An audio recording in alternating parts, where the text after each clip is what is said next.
Magahaji haranga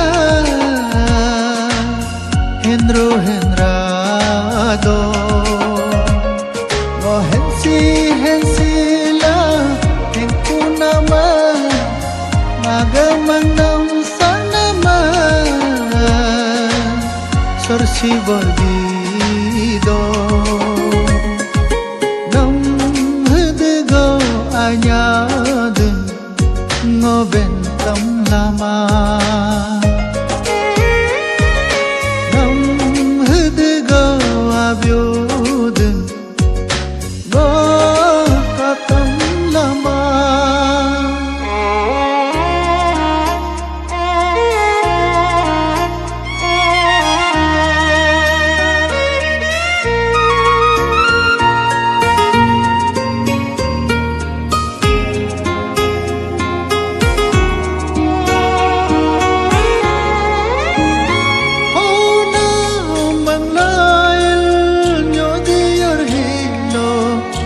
Kardana namo henlail isi ho hilo ka kardana ho na manglail nyodi or hilo me kardana namo henlail isi ho hilo kardana no huglo nyadino boyuna na yuno huglo isilo ravyuna na yu nam hidgo anyad ngoven tam lama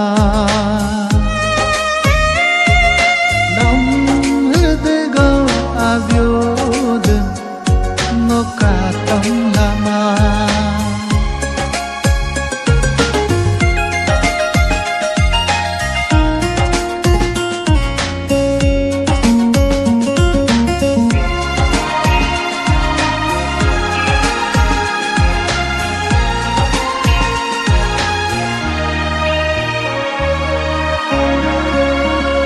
Nagadir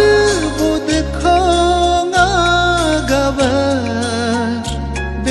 buta kumanye naga hila pad khonga gava hila pata kumanye naga dar bud khonga gava dar buta kumanye naga hila pad pata kumanye Wajimi langramba jamaya deku Mo jema langramba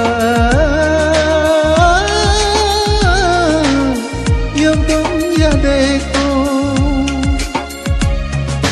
Nam hidgo anyadan Ngoben tam lama Nam hidgo abyodun Ngo katam lama Nam hidgo anyadun Ngo bentam lama Nam hidgo abyodun